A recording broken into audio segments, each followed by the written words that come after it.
that most men live lives of quiet desperation. It's one of my favorite quotes ever because it's true.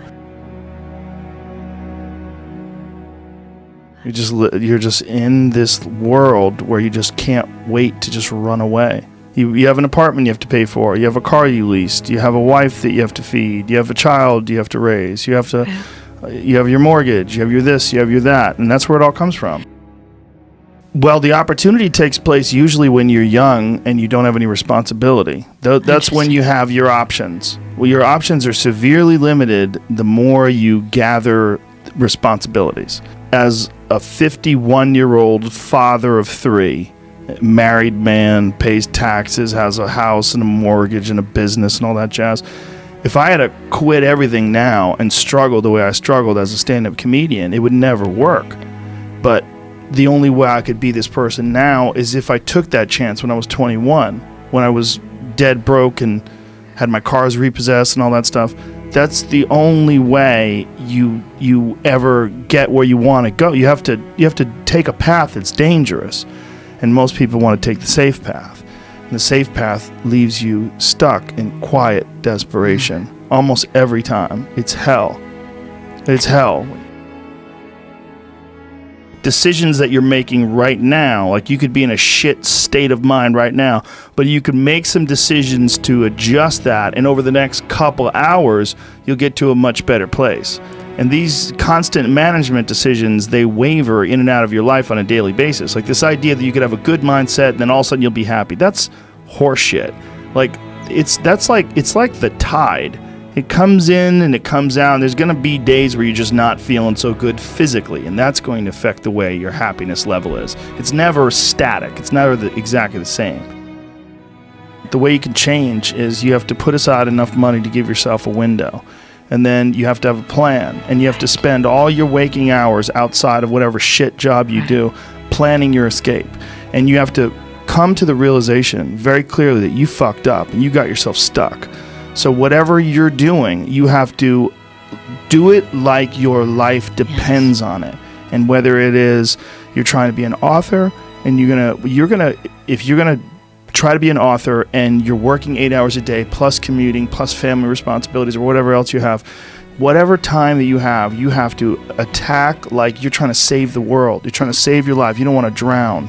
That 1.5 hours a day that you have to write, God damn, you better be caffeinated and motivated. You got to go. You got to get after it. And you got to have discipline.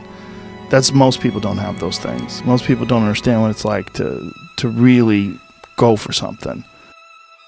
Well, I think there's a lot of people out there like that, and for some awful reason, they never find whatever it is that can break them free. They never catch a ride on that river out. Yeah. And I got lucky. I found stand-up comedy, and I think a lot of it had come from martial arts too. I'd fought a lot, and I'd competed a lot in martial arts tournaments, and I think that from that, I realized that like these unconventional paths, they brought me something that I wasn't getting from regular life. It brought me self-esteem.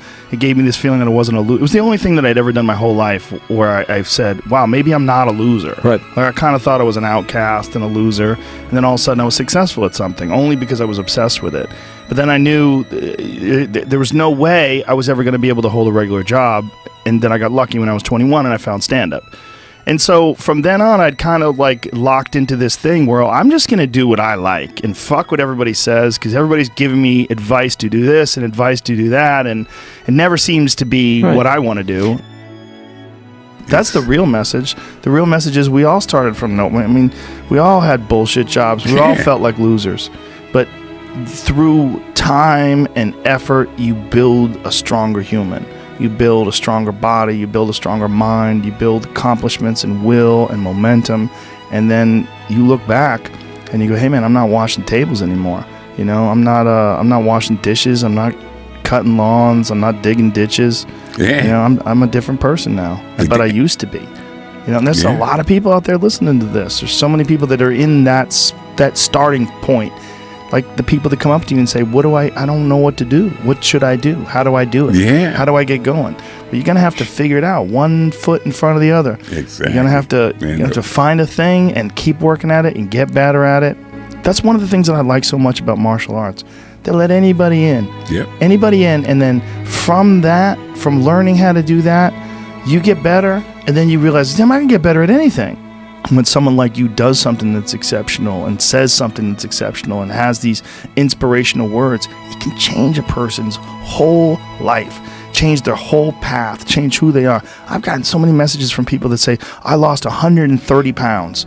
You know, I did this. I got off sugar. I'm fucking running every day. I hit the gym 5 days a week now. I'm a different person. I'm drinking water. I'm exercising. I take vitamins. I'm eating healthy. I got more juice. I got more energy. My whole life is different now. Don't give yourself an out. The problem is you give yourself an out. Yeah. Like, you can't give yourself an out. This voice in your head that wants you to do nothing. This voice in your head, and he calls it resistance. Yeah. And he talks about this resistance that is in your head, and that you have to decide that you are a professional. This is what a professional does. A professional goes to work, and they give in to the muse. Okay, the concept of the muse, whether or not it's real, but the concept of the muse is you settle in and receive creativity almost like as a divine gift from this magical entity, the muse. Now, whether or not it's real is not important. What's important is if you treat it as if it's real, it does work. And what works is if you dedicate your time and your focus, like realistically, with a professional, disciplined effort to creativity. You show up every day like a professional, but you show up to be creative. If you just do it on a regular basis, ideas will come to you. Where are these ideas coming from? Well, his concept was to think of it as you're a professional and you're getting these ideas from the muse. And this is what you do. You show up and you do the work, you focus on it, and these ideas will come to you. And that's really true. If you really stop and think about it, if you write something, whether it's the most brilliant thing you've ever written or whether you're not good at editing and it turns out to be dog shit, where's that coming from, man? You're just sitting down in front of your laptop and these thoughts are coming to you, and all of a sudden you're talking about a kid who's riding a bike and he gets attacked by a werewolf. Like, where the fuck is this coming from? If it's not coming from the muse, where is it coming from? Well, it's coming from my creativity. Okay, do you know how to access your creativity like you can blink? No, you don't. Do you know how to access your activity like you can lick something or perform any sort of physical function that's repeatable? No, you don't. It's a non-repeatable thing. Treat it like it's magic. People win the lottery. It's like there's a giant percentage of them that ruin their life. If you don't go through those things, if you don't have those experiences, if you don't have those moments in your life where you're unsure of the future, you're not going to have the real resolve that it takes to make it, the grit and determination that it takes to move forward. And if you don't have that, any success that you do have, you're not going to appreciate. Nothing comes easy. And if it does come easy, you don't have it. You don't really have it. Rich kids that grow up with trust funds are all fucked, not all of them. A giant percentage of them are fucked up. I knew a guy who was a rich guy, and his parents were fucking billionaires, and he grew up with 2 trust funds. He burned through his first trust fund, fucked that up, and then they had a backup trust fund for him. He was buying houses and flipping them and losing money and investing in businesses, and they all went under. He had no discipline, no understanding of what money really was, and no hunger, because he never had a time in his life when he was poor.